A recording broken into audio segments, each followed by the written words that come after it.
Bismillahirrahmanirrahim. Assalamualaikum warahmatullahi wabarakatuh. Alhamdulillah rabbil alamin wassalatu wassalamu ala asyrafil anbiya'i wal mursalin nabiyyina Muhammadin wa ala alihi wa sahbihi ajma'in. Allahumma 'allimna ma yanfa'una wanfa'na bima 'allamtana wa zidna 'ilman ya rabbal alamin. Ikhwatil kiram, ikhwani wal akhwat rahimani wa rahimakumullah.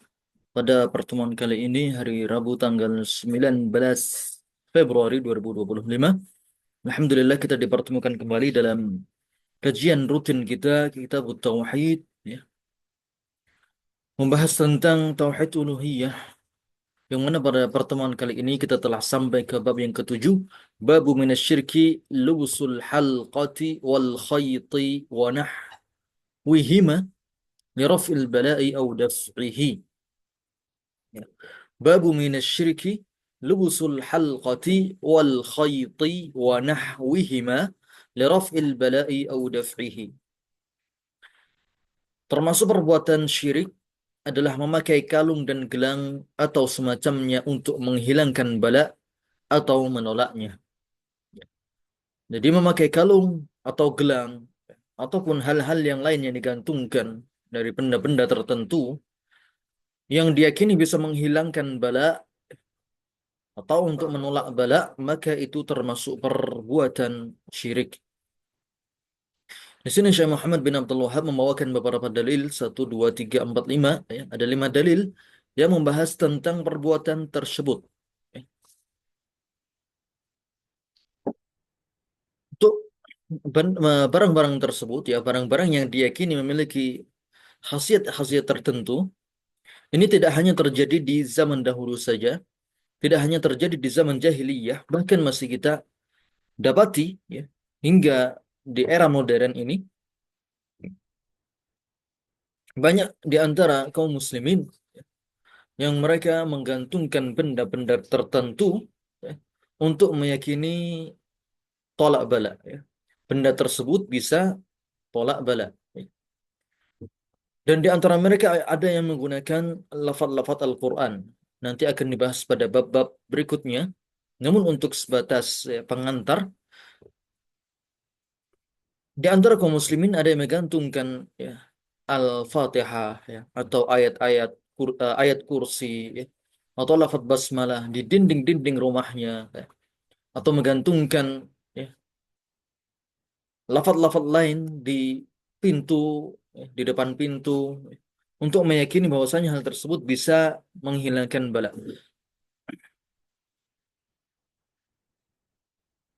Jika hal tersebut, ya, menggantungkan ayat-ayat itu, diyakini bahwasanya ayat itu bisa menghilangkan bala dengan sendirinya, maka ini termasuk perbuatan yang tidak pernah diajarkan dalam Islam. Dan dikhawatirkan ini termasuk dari antara perbuatan yang menjadikan Al-Quran di luar dari kegunaannya. Sementara kita diperintahkan untuk berlindung kepada Allah Azza wa Jalla, ya, dengan membaca zikir-zikir, baik itu dalam Al-Quran maupun dalam hadis. Jadi, lafaz-lafaz Al-Quran tersebut fungsinya adalah untuk kita berzikir dengannya. Kita berzikir dengannya, yang dengannya kita bisa menolak musibah atau menolak, ya, mudarat, ya, dengan izin Allah tentunya. Namun jika dia hanya digantungkan saja, maka ini belum atau tidak pernah diajarkan oleh Rasulullah SAW. Baik itu tentang lafaz-lafaz Al-Quran. Adapun benda-benda lain, ya, yang mungkin masih bisa kita jumpai, ya, seperti sebagian orang menggantungkan penangkap mimpi, ya, yaitu suatu semacam hiasan, hiasan dinding yang oleh kita, ya, dijadikan sebagai, diyakini oleh sebagian manusia sebagai penangkap mimpi. Itu juga termasuk perbuatan, ya, perbuatan yang mengandung unsur-unsur kesyirikan. Maka sebisa mungkin seorang muslim menghilangkan, ya, atau membatasi diri dari hal-hal tersebut. Bentuk memakai gelang atau semacamnya ada dua model. Yang pertama untuk mengangkat bala atau penyakit, yaitu menghilangkan sesuatu setelah terjadinya penyakit tersebut. Ya. Misalnya ada orang sakit, ya, ada anak sakit panas. Kemudian oleh kakeknya atau neneknya dikenakan kepadanya gelang, ya. Gelang yang terbuat dari tali, tali sabut. Kemudian dipakaikanlah gelang tersebut di tangannya dengan keyakinan bahwasanya hal tersebut bisa menghilangkan penyakitnya. Atau yang di zaman dulu ya, yang masyhur yang terjadi adalah mengganti nama. Ya, apabila ada seorang anak, kemudian di masa kecilnya dia sakit-sakitan, maka para orang tua meyakini bahwasanya itu adalah kabotan jeneng, ya. Kabotan jeneng atau keberatan nama. Sehingga orang-orang pun mengganti namanya dengan nama yang lain. Dan ini banyak dilakukan oleh orang-orang zaman dahulu. Itu juga termasuk perbuatan yang mengandung unsur-unsur ya, khurafat yang bisa mengantarkan kepada kesyirikan. Maka selayaknya seorang muslim untuk menghilangkan ya, menghilangkan hal-hal tersebut, meninggalkan hal tersebut sejauh-jauhnya. Kemudian model yang kedua adalah untuk menolak bala, yaitu mencegah terkena penyakit atau musibah. Ya. Jadi dia untuk berjaga-jaga ya, menggunakan benda-benda tersebut, ya. Memakai kalung, memakai gelang, atau memakai cincin, ya. Atau menggantungkan benda-benda tertentu diyakini sebagai tolak bala. Dua model di atas semuanya adalah perbuatan syirik, yaitu syirik asghar. Asalnya adalah syirik asghar. Ya. Menggantungkan sesuatu untuk tolak bala itu hukum asalnya adalah syirik asghar. Kenapa? Karena dia meyakini hal-hal di atas sebagai sebab, padahal Allah tidak menjadikan gelang atau kalung sebagai sebab kesembuhan, baik itu secara syar'i maupun qadari. Ini penting ayuhal ikhwah. Ya. Diperhatikan, kenapa memakai gelang dan kalung itu hukumnya syirik asghar? Ya. Untuk tolak bala hukumnya ini syirik asghar. Karena ketika seorang melakukan hal tersebut, maka dia meyakini hal-hal di atas sebagai sebab. Padahal Allah Azza wa Jalla tidaklah menjadikan gelang ya, atau kalung atau benda-benda yang digantungkan tadi sebagai sebab kesembuhan, baik itu sebab secara syar'i maupun qadari. Ya. Sebab syar'i adalah sebab yang Allah Azza wa Jalla tetapkan khasiatnya dalam Al-Quran ya, atau yang telah ditetapkan oleh Rasulullah SAW dalam hadisnya. Sebab kesembuhan syar'i, contohnya itu dengan ruqyah syar'iyyah, membaca Al-Fatihah, membaca ya, ayat kursi, membaca surat Al-Mu'awwidhatain, kul a'udzu birabbil falak dan juga kul a'udzu birabbin nas. Hal-hal tersebut termasuk sebab syar'i untuk menghilangkan penyakit, ya. Untuk mengangkat rasa sakit demam, maka bisa tata cara mengobatinya yaitu dengan membacakan ayat-ayat Al-Quran kepadanya. Dan ini telah diajarkan oleh Nabi Shallallahu Alaihi Wasallam. Kemudian sebab qadari, apa itu sebab qadari? Sebab qadari adalah sebab yang kejadiannya ditetapkan oleh Allah Azza wa Jalla secara takdir.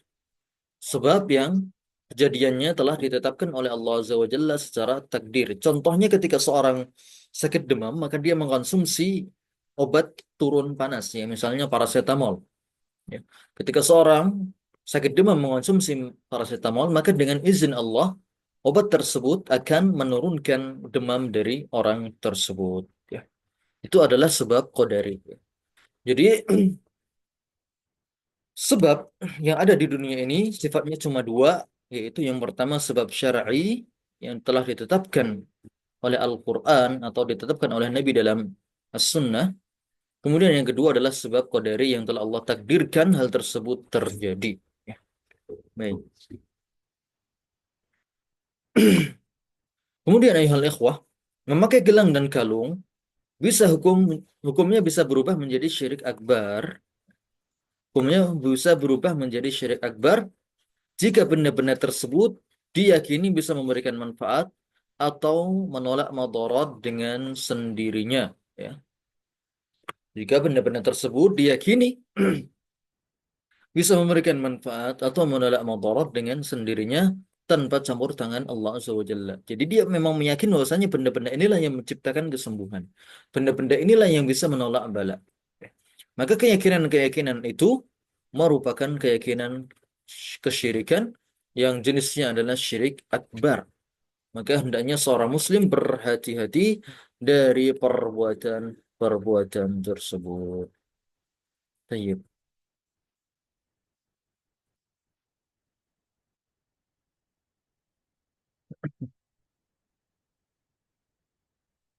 Kemudian, alasan kenapa perbuatan di atas digolongkan sebagai syirik, kenapa memakai gelang dan kalung digolongkan sebagai syirik, ya. Alasannya adalah dia meyakini sebab yang bukan sebab syar'i atau qadari, disertai bergantungnya hati terhadap khayalan semata dan bukan kepada Allah Azza wa Jalla, ya. Sekali lagi, kenapa memakai gelang dan kalung untuk tolak bala hukumnya syirik? Karena dia meyakini sebab yang bukan sebab syar'i atau qadari, disertai bergantungnya hati terhadap khayalan semata, ya, dan bukan kepada Allah. Jadi dia tidak bertawakal kepada Allah, namun bertawakal kepada pikirannya atau bertawakal kepada benda-benda mati yang tidak bisa memberikan manfaat ataupun menolak mudarat. Dan ini penting sekali ayuhal ikhwah, tentang ilmu tentang sebab. Mengilmui tentang sebab musabab ini sangat penting sekali. Segala sesuatu yang terjadi di muka bumi ini sebabnya imma syar'i imma qadari, ya. Dan seorang muslim wajib meyakini hal-hal tersebut hanya sebatas sebab, dan yang menciptakan kesembuhan, yang menciptakan akibatnya adalah Allah Azza wa Jalla, ya. Ketika tadi misalnya seorang demam, ya, sakit demam minum paracetamol, maka paracetamol itu hanyalah sebatas sebab, ya, yang memberikan pengaruh, sementara yang menyembuhkan adalah Allah Azza wa Jalla. Yang menyembuhkan adalah Allah Azza wa Jalla dan bukan obat tersebut. Baik. Lanjut ke poin berikutnya. Sebab terjadinya sesuatu ada dua jenis. Sebab terjadinya sesuatu ada dua jenis. Yang pertama adalah sebab qadari, ya, yaitu sebab yang manfaatnya ditetapkan dalam takdir Allah Azza wa Jalla. Sebab yang ada manfaatnya dan ditetapkan dalam takdir Allah Azza wa Jalla. Seperti eksperimen ilmiah atau uji coba yang dilakukan manusia. Contohnya obat-obatan medis yang bisa menjadi sebab kesembuhan dengan izin Allah Azza wa Jalla, ya. Itu merupakan sebab-sebab qadari. Contoh lain banyak sekali. Segala hal yang mayoritas terjadi di dunia ini sebabnya adalah sebab qadari, ya. Ketika misalnya seorang belajar, maka insya Allah dia akan, ya, mendapatkan ilmu yang bermanfaat. Dia akan lulus ujian dengan sempurna, ya. Itu merupakan sebab qadari. Sebabnya belajar, ya, hasilnya dia lulus ujian. Seperti itu, ya. Kemudian yang kedua adalah sebab syar'i. Apa itu sebab syar'i? Yaitu sebab yang manfaatnya, ya, ada dan ditetapkan dalam syariat yang telah disebutkan dalam Al-Quran dan As-Sunnah. Sebab yang manfaatnya ada dan ditetapkan dalam syariat yang disebutkan dalam Al-Quran dan Sunnah. Contohnya tadi yang telah kita sebutkan, ya, jika seorang sakit demam maka dia meruqyah dengan membaca ayat-ayat Al-Quran, membaca Al-Fatihah, ya, satu kali, dua kali, tiga kali, kemudian membaca ayat Al-Kursi, ya, membaca Al-Mu'awwadatain, Qul a'udzu birabbil falaq dan Qul a'udzu birabbin nas dan seterusnya. Maka jika ada sebab yang dilakukan dan ternyata bukan sebab syar'i dan juga bukan sebab qadari, maka meyakini hal tersebut sebagai sebab manfaat adalah syirik asghar. Ya.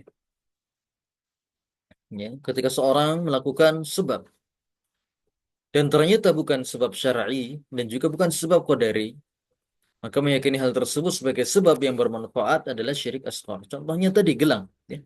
Memakai gelang untuk menangkal sakit demam. Itu tidak pernah, ya, disebutkan dalam Quran, tidak pernah disebutkan oleh Nabi Shallallahu Alaihi Wasallam dalam hadisnya, dan tidak pernah teruji, ya, secara medis. Tidak ada orang sakit demam, kemudian dia pakai gelang, kemudian akhirnya sembuh. Nggak ada, ya. Maka perbuatan-perbuatan tadi merupakan perbuatan syirik asghar, dan bisa menjadi syirik akbar jika diyakini benda-benda tersebut bisa mendatangkan kekuatan dengan sendirinya, atau bukan berasal dari Allah Azza wa Jalla. Ya. Dia meyakini benda-benda itu, kalung itulah yang menciptakan kesembuhan, kalung itulah yang menolak musibah, maka dia telah terjatuh ke dalam perbuatan syirik akbar. Na'udzubillahi min dzalik. Baik. Kemudian poin berikutnya adalah sikap manusia dalam menyikapi sebab. Ya. Dari orang di atas, maka manusia terbagi menjadi tiga dalam masalah sebab, dalam menyikapi sebab. Sikap yang benar yaitu sikap ahlu sunnah wal jamaah, ya. Sikap seorang muslim sejati, yaitu meyakini sebab hanya sebagai sebab. Meyakini sebab hanya sebatas sebab. Baik itu sebab syar'i ataupun sebab qadari. Dan meyakini bahwa yang menciptakan adalah Allah Azza wa Jalla. Ya. Meyakini sebab tadi, baik itu sebab syar'i atau qadari, itu adalah hanya sebatas sebab. Dan meyakini bahwasanya yang menciptakan akibatnya adalah Allah Azza wa Jalla. Ya. Yang menciptakan akibatnya adalah Allah Azza wa Jalla. Orang sakit demam diruqyah, dia wajib meyakini bahwasanya ruqyah adalah hanya sebatas sebab. Sementara yang menciptakan kesembuhan, yang memberikan kesembuhan, yang mengangkat musibah, yang mengangkat penyakit adalah Allah Azza wa Jalla. Itulah sikap ahlu sunnah wal jamaah. Kemudian berikutnya adalah syirik asghar. Yaitu orang-orang yang meyakini sesuatu yang tidak Allah jadikan sebab sebagai sebab, seperti memakai gelang untuk tolak bala. Ya. Dia memakai gelang untuk bala, untuk tolak bala. Ya. Dengan catatan dia tetap meyakini bahwasanya kesembuhan berasal dari Allah. Ya. Jadi meyakini bahwasanya Allah memberikan kesembuhan lewat perantara gelang tersebut. Padahal gelang tersebut, ya, bukanlah sebab syar'i ataupun sebab qadari. Kemudian yang berikutnya yang syirik akbar, yang paling parah, yaitu ketika seorang meyakini bahwasanya benda-benda tadi bisa memberikan pengaruh dengan sendirinya, baik berupa mendatangkan manfaat atau menolak madarat. Ya. Itulah perbuatan sikap manusia terhadap sebab.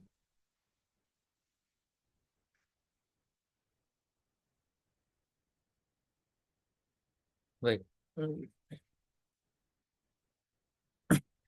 Sikap manusia dalam mengambil sebab ada tiga golongan. Ya.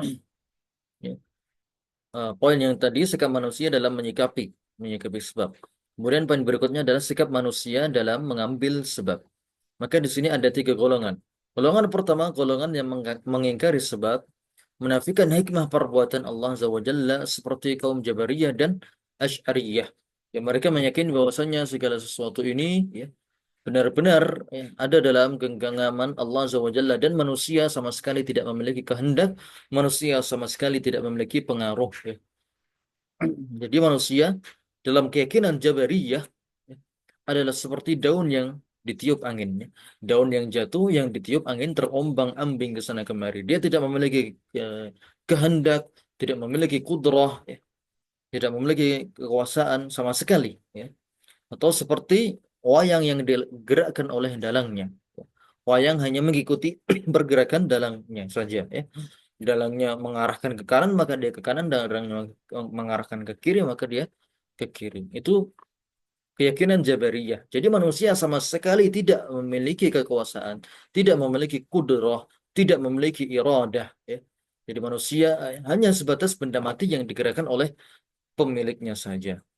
Dan ini merupakan keyakinan yang batil. Keyakinan yang batil. Baik. Kemudian yang kedua, sikap manusia dalam mengambil sebab, golongan kedua adalah orang yang berlebih-lebihan dalam sebab.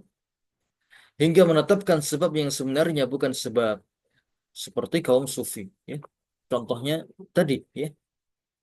Orang yang memakai gelang, memakai galung, atau memakai tasbih-tasbih dikalungkan atau digelangkan dalam tangannya, meyakini bahwa hal tersebut bisa mendatangkan manfaat dan menolak mudaratnya. Ya. Contoh lain seperti apa namanya, meyakini bertabarruk dengan athar peninggalan para sahabat, athar peninggalan Nabi. Ya. Beberapa khurafat yang menyatakan bahwasanya mereka membawakan surban Nabi. Ya. Kemudian surban itu dicium-cium, surban itu diusap-usap dengan keyakinan bisa mendatangkan barokah, keyakinan bisa menolak bala dan seterusnya. Maka itu merupakan sikap yang berlebihan. Ya. sikap yang berlebih-lebihan yang tidak pernah diajarkan sama sekali dalam Islam. Maka kita sebagai seorang muslim adalah sikap kita menghindari perbuatan-perbuatan tersebut. Ya. Sikap pertengahan Ahlus Sunnah wal Jamaah seorang muslim sejati, sikap seorang muslim sejati yaitu menetapkan sebab qadari dan syar'i, ya, dan menolak sebab yang lain. Kita menetapkan adanya sebab qadari dan syar'i. Ya. Misalnya tadi, ya, ketika orang hendak, ya, memiliki, harta, ya, maka usaha yang dia lakukan adalah bekerja, ya, mencari nafkah. Itu merupakan sebab qadari. Ya. Seorang tidak mungkin bisa mendapatkan uang kecuali dengan bekerja. Maka bekerja adalah sebab qadari bagi seorang hamba untuk mendapatkan nafkah, mendapatkan uang. Atau misalnya seorang ingin memiliki anak, maka satu-satunya cara adalah dengan cara menikah. Ya. Satu-satunya cara bagi seorang manusia untuk memiliki anak adalah dengan menikah. Ya. Tidak mungkin seorang mempunyai anak, ya, anak dari darah dagingnya sendiri tanpa menikah. Itu tidak mungkin terjadi. Ya. Baik. Kemudian, ya, contohnya sebab syar'i, ya, yang tadi kita berdoa kepada Allah itu merupakan sebab syar'i. Kita berdoa supaya dilancarkan itu juga merupakan sebab syar'i. Dilancarkan segala urusan kita, dilancarkan, ya, belajarnya, dilancarkan ujiannya, dilancarkan dalam mencari nafkah, dilancarkan dalam hubungan rumah tangganya dan semacamnya, itu merupakan sebab syar'i. Baik. Kemudian poin berikutnya sebelum kita masuk dalil, macam-macam kondisi orang yang memakai gelang, tolak bala dan semacamnya. Macam-macam orang yang memakai gelang, tolak bala dan semacamnya. Yang pertama adalah orang tersebut jahil akan hukumnya. Orang yang memakai gelang, ya, untuk tolak bala karena dia memang belum pernah belajar agama, atau belum belajar agama yang membahas tentang hal tersebut, belum mengkaji kitab tauhid, ya, belum mengkaji dalil-dalil yang membahas hal tersebut, ya, orang awam. Maka wajib didakwahi dan dijelaskan hukumnya, ya. Seorang muslim, ya, ketika melihat saudaranya demikian, maka sikap kita adalah menasihatinya, ya. Membawakan kepadanya dalil-dalil, penjelasan para ulama, penjelasan para ustadz dan kiai, ya, yang membahas hal tersebut supaya dia meninggalkan hal itu. Kemudian yang kedua adalah orang tersebut meyakini sebagai sebab, padahal Allah tidak menjadikannya sebagai sebab, maka ini syirik asghar, ya. Orang yang memakai gelang untuk kesembuhan atau talak bala, ya, padahal Allah tidak menjadikannya sebagai sebab, maka ini syirik asghar. Yang ketiga, orang tersebut meyakini bahwasanya gelang tersebut bisa memberikan pengaruh dengan sendirinya, ya, tanpa ada campur tangan dari Allah Azza wa Jalla, maka ini merupakan syirik akbar, ya. Karena dia meyakini adanya makhluk, ya, adanya benda mati yang bisa memberikan kesembuhan, yang bisa menolak madarat, ya, yang bisa melakukan perbuatan-perbuatan Tuhan, maka dia telah terjatuh ke dalam perbuatan syirik, menyamakan benda mati dengan Allah Azza wa Jalla. Kemudian yang keempat, orang tersebut memakai gelang hanya sebatas fashion, ya.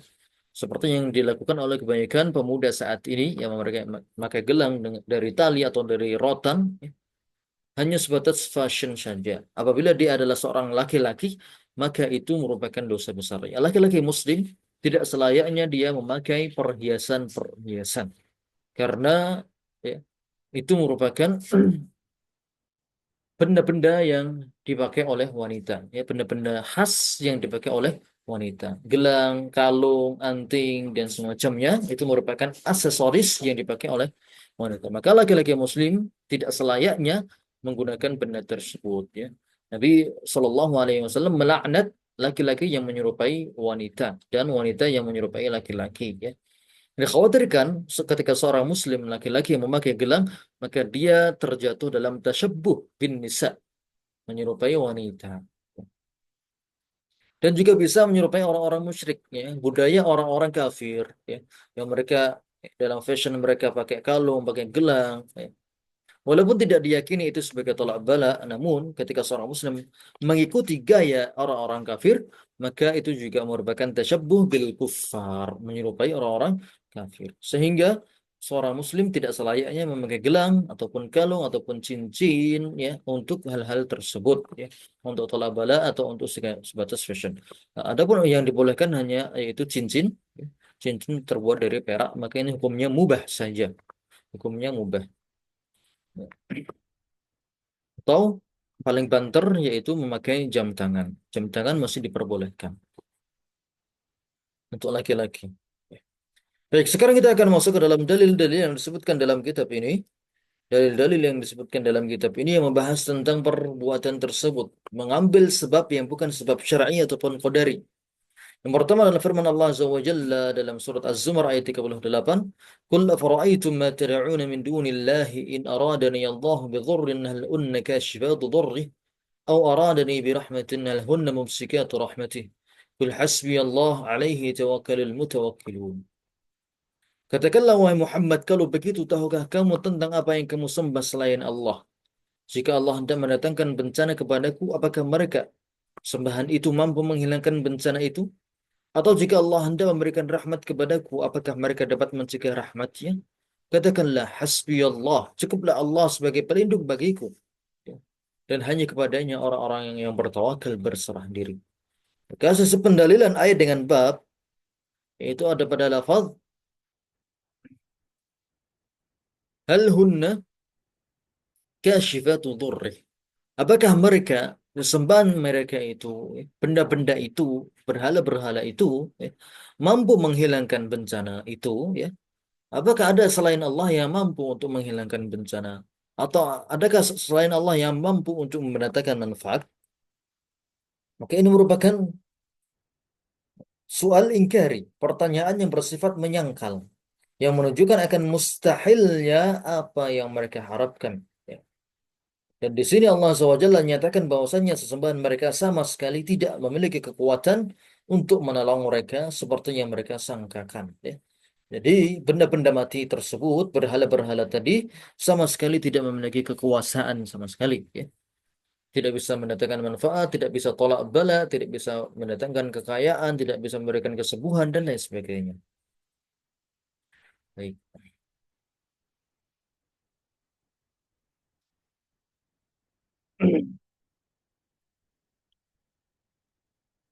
Kemudian dalil yang kedua, ini faedah yang berikutnya silakan nanti dibaca secara mandiri. Kita fokus ke dalil terlebih dahulu. Dalil kedua yang disebutkan dalam bab ini adalah hadis Imran bin Husain dalam riwayat Imam Ahmad, Ibnu Majah dan juga Hakim. Imran bin Husain radhiyallahu anhu berkata, "Anna Nabiy sallallahu alaihi wasallam ra'a rajulan fi yadihi halqatun min sufrin." Rasulullah sallallahu alaihi wasallam pernah melihat ada seorang laki-laki yang memakai gelang yang terbuat dari kuningan, besi kuning, tembaga. Ya. Faqala ma hadhihi? Maka Nabi berkata, apa ini ya fulan? Qala minal wahina, ya Rasulullah, itu adalah penangkal penyakit. Wahina artinya penangkal. Penangkal penyakit, tolak bala. Ya. Faqala anzi'ha fa innaha la taziduka illa wahna. Lepaskan gelang itu ya fulan, karena sesungguhnya itu tidak akan menambah kecuali kelemahan pada dirimu. Fa innaka law mitta wa hiya 'alaika ma aflahta abada. Dan jika kamu mati sedangkan gelang ini masih ada pada tubuhmu, maka kamu tidak akan beruntung selama-lamanya. Kamu tidak akan beruntung selama-lamanya. Baik.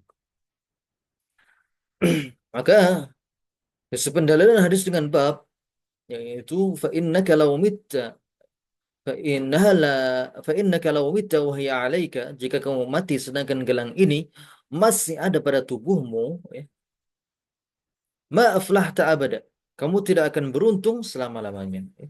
Maka hadis ini Nabi menjelaskan secara gamblang bahwa salah satu hal yang bisa menghilangkan keberuntungan seorang di akhirat adalah memakai gelang dengan keyakinan tersebut. Jadi ketika seorang hamba memakai gelang, maka dia telah terjatuh ke dalam perbuatan syirik. Dari mana kita tahu bahwasanya itu merupakan perbuatan syirik? Karena Nabi mengatakan, ma aflahta abada.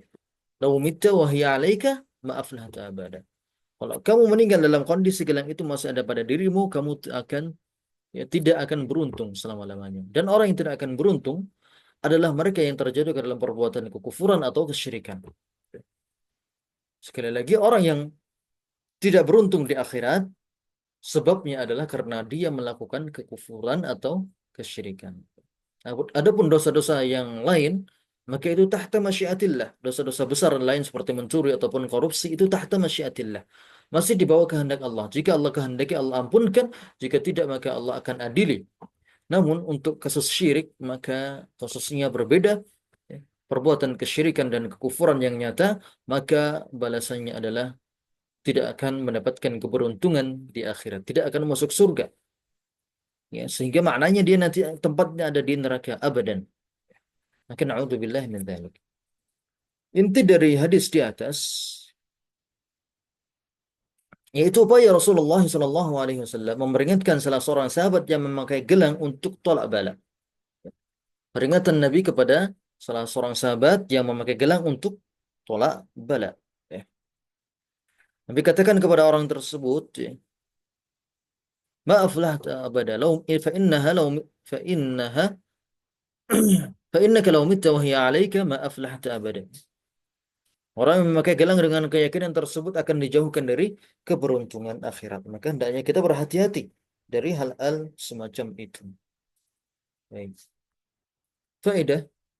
Pada hadis di atas, Nabi Shallallahu Alaihi Rawi menyebutkan apa namanya? Halqatun min sufrin. Gelang yang terbuat dari kuningan. Ini tidak khusus hanya gelang dari kuningan saja, tidak khusus dari gelang tembaga saja.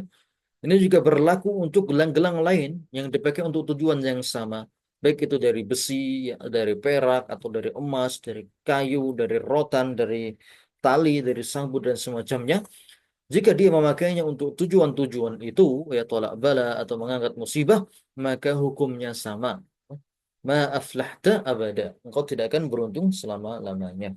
Maka kita berhati-hati terhadap perbuatan-perbuatan itu. Baik, kemudian Rasulullah Shallallahu Alaihi Wasallam di sini bertabayun terlebih dahulu kepada orang tersebut. Di sini Rasulullah tidak langsung ya menjudge orang yang melakukan perbuatan yang mungkin zahirnya menyimpang. Di sini Nabi Shallallahu Alaihi Wasallam ingin bertabayun terlebih dahulu kepada orang itu. Motif apa yang menyebabkan engkau ya fulan untuk memakai gelang itu? Apa alasan memakai gelang itu? Ya. Karena bisa jadi orang memakai gelang hanya untuk fashion saja, ya. Hanya untuk gaya-gayaan saja sebagaimana anak-anak muda. Maka itu hukumnya haram, memang haram, namun tidak sampai derajat kesyirikan. Ya. Fashion-fashion yang tasabuh dengan orang kafir hukumnya hanya haram, ya. Dan tidak sampai tahap syirik. Dan perbuatan yang bukan syirik, yang tadi yang sifatnya hanya sebatas haram, maka di akhirat dia tahta masyiatillah, di bawah kehendak Allah Azza wa Jalla. Jika Allah ampuni, maka Allah ampuni. Jika Allah hendak adili, maka Allah akan adili. Baik, kemudian faedah berikutnya adalah kata al-wahinah. Ya. Al-wahinah. Apa itu wahinah? Lafaz wahinah yang disebutkan pada hadis maknanya yaitu pembuluh darah yang merasa sakit seperti dipukul. Baik itu di pundak atau tangan atau yang lainnya. Ya. Kalau orang modern sekarang semacam rematik. Ya, jadi dia motifnya memakai itu adalah untuk menghilangkan wahinah tadi. Yaitu badan yang pegal-pegal, badan yang sakit-sakit. Ya. Badan yang sakit-sakit. Ya. Orang tersebut mengobatinya dengan cara memakai gelang. Maka ini merupakan perbuatannya gharib. Orang kalau sakit-sakit badan biasanya dipijitkan atau urutkan, namun orang ini malah memakai gelang. Maka Nabi katakan hal demikian. Baik. Kemudian faedah berikutnya nomor 4, Nabi bersabda, sesungguhnya ia tidak akan menambah kecuali kelemahan pada dirimu. Ya. Orang yang bertawakal kepada benda-benda mati, yang bertawakal kepada selain Allah, menggantungkan harapannya, nasibnya kepada selain Allah, maka hanya akan melemahkan mental, melemahkan keyakinan. Ya. Dan ketika seorang sudah lemah mentalnya, sudah lemah keyakinannya, dia akan mudah untuk sakit, ya, mudah untuk menyerah, ya, mudah untuk depresi dan semacamnya. Maka Hendaknya seorang muslim hanya bertawakal kepada zat yang maha kuat, zat yang maha kuasa atas segala sesuatu, yaitu Allah Azza wa Jalla. Dan tidak bertawakal kepada benda-benda mati, tidak bertawakal kepada benda-benda yang lemah. Baik. Kita lanjutkan.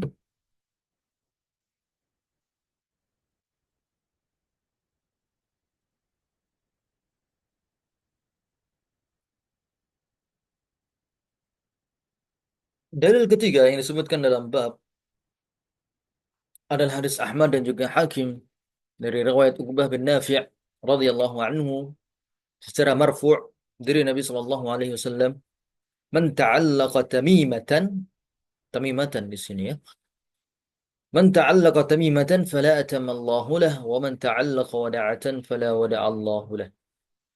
Barang siapa yang menggantungkan tamimah, jimat-jimat ya, benda-benda kecil ya, yang diyakini bisa tolak bala, maka Allah tidak akan mengabulkan keinginannya.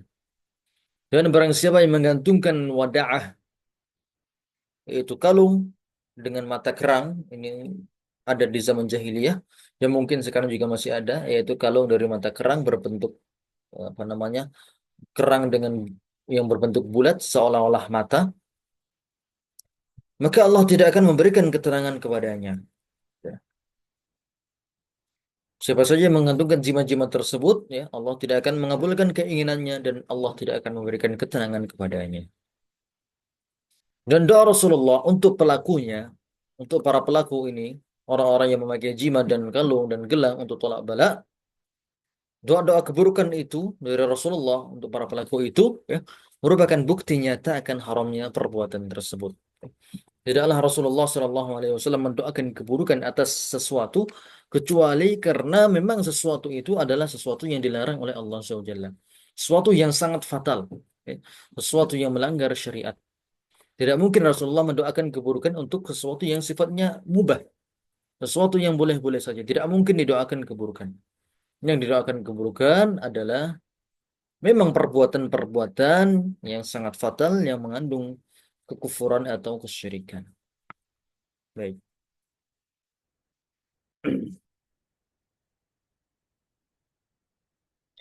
Berikutnya, ya, masih ada dua dalil.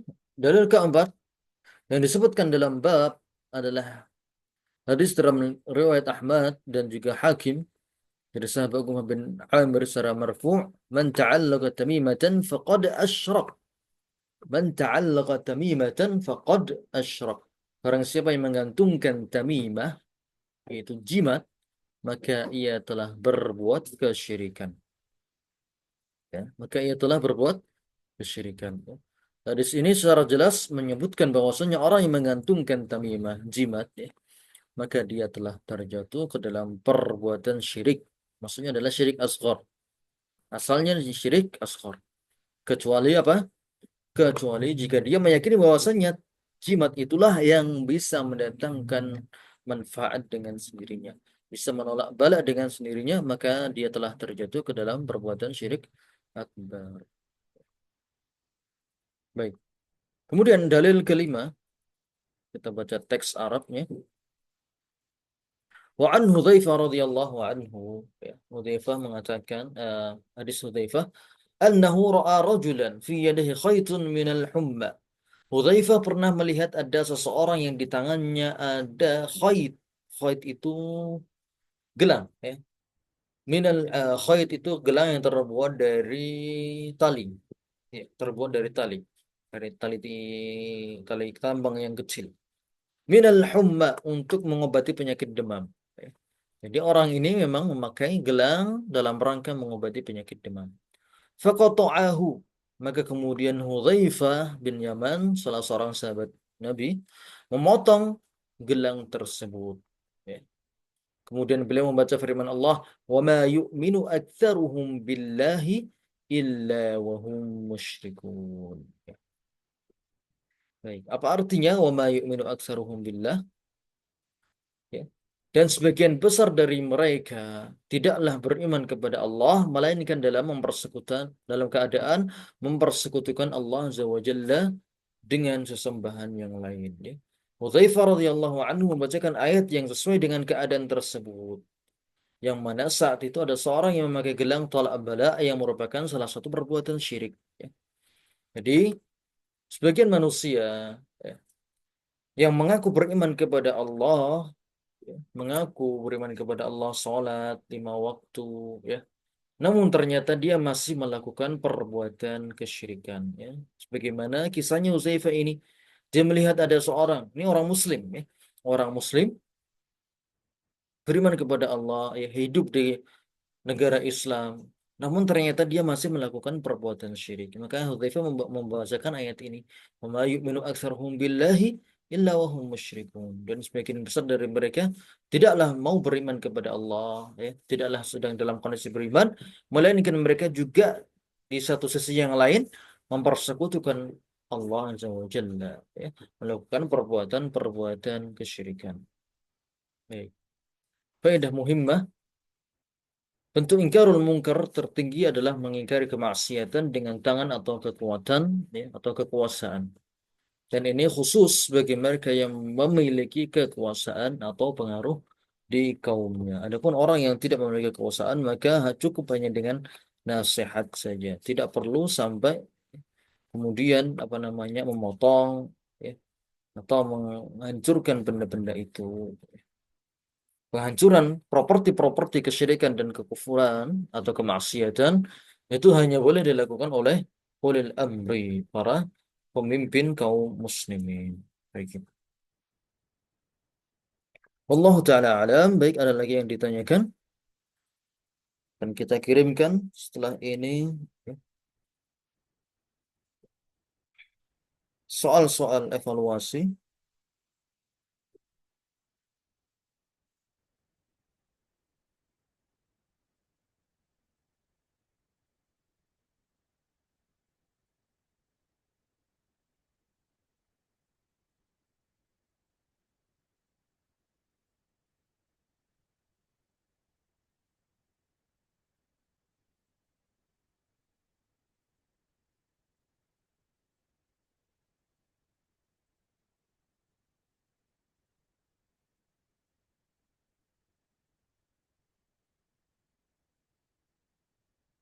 Tapi setelah ini silakan dikerjakan evaluasi, ya, soal-soal evaluasi yang telah kami kirimkan.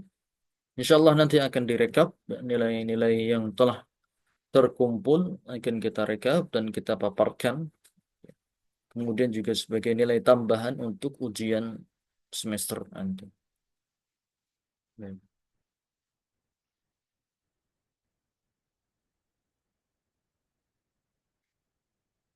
Baik, ada yang ditanyakan mungkin sebelum kita akhiri?